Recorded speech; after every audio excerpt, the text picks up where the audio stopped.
बोली नर्मदा मैया की जय हो।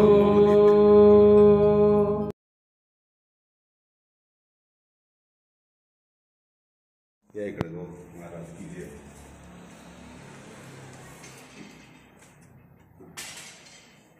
दिसते का वरती नर्मदे हा नर्मदे हा। हे गौतम पाडवी येतं काठीमध्ये। यांचा आश्रम फार छोटासा आहे, गरीब कुटुंबातले, तरी गेले 10 वर्ष झालं स्वतःच्या ह्याने सेवा करतायत ते। मक्कीची रोटी वगैरे असं ज्वारी बाजरी, तर यांच्या आश्रमाला खरं मदतीची फार गरज आहे। आणि मला वाटतं की सगळ्याच आश्रमांमध्ये सगळ्याच परिक्रमावासियांनी बाहेरून कुठून तरी देण्यापेक्षा 10 रुपये सुद्धा दिले तरी आश्रम पुढच्यांची चांगली सेवा होईल। आणि आश्रमातले त्यांच्या घरातली मुलं कुपोषित येतात, त्यांचं शिक्षण नाहीये, तर नुसतं आश्रमाचं न पाहता आश्रम जे चालवतात त्यांच्या सुद्धा कष्टाचं चीज व्हायला पाहिजे असं मला वाटतं। नर्मदे हा।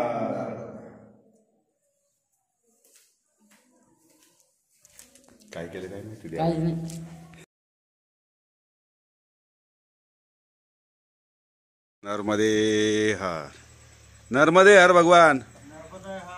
ह्यांचं बघा, ह्यांची झोपडी बघा, काय पत्र आहे वरती, त्यावर ठेवले तर विटा।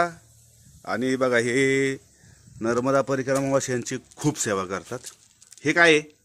मक्के। बर, आणि हे अरे बापरे, हा बघा। आता यांचं घर किती छोटं आहे, काय घरामध्ये आहे काही नाही, एक चूल आहे, 2 हांडे येतं आणि चाललाय चुलीवर स्वयंपाक त्यांचा। परिक्रमावासी यांची सेवा किती वर्ष झालं महाराज सेवा करत? 10 वर्ष। 10 वर्ष झालं, बापरे। इथंच का सगळं? इथंच। किती लोक येतात रोजची? रोजचे 50-100 लोक येतात। आता ते सीझनच चालू झालेलं आहे। किती महिने असते ही परिक्रमेचं तुम्ही? जास्त करून 3 महिने असते आणि थोडे 8 महिने। मग 8 महिने चालतं? मग 8 महिने तुम्ही घरी असता?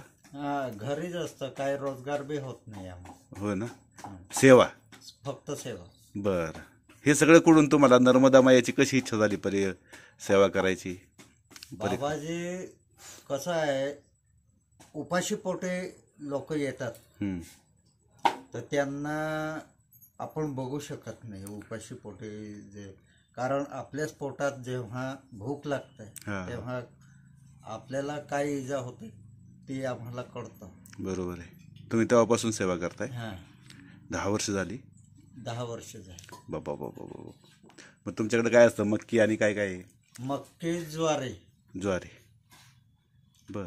आणि डाळ आम्हाला एकत्र डाळ भेटत नाही, तर 1 किलो अर्धा किलो आणून आम्ही सेवा करतो। बर। नर्मदे हर हा आश्रम कुठे आहे? कुठे? काठीमध्ये आहे। त्यांच्याकडे आलोय मी, त्यांच्या भाकरी चालत म्हणून त्यांचं ते बघायला आलो। त्यांचं आतमध्ये पाहतोय तर आतमध्ये काहीच नाही, छोटीशी खोली आहे फक्त। आणि इतकी मनोभावे सेवा करतात परिक्रमावासींची ही की आपण कल्पना करू शकत नाही। तर माझं असं मत आहे की जिथं तुम्ही अन्नक्षेत्राला जाल, जेवढे परिक्रमावासी जातील त्यांनी कमीत कमी 10 रुपये तरी तुम्हाला द्यायचं, तर तुम्ही लाख देऊ शकता, पण कमीत कमी 10 रुपयाचे दान तुम्ही करायला पाहिजे। नर्मदे हर। हो का, चालली मक्कीची रोटी। सुनबाईचं नाव काय आहे तुमच्या? हो, नाव भारी ठेवलंय। नर्मदे हर।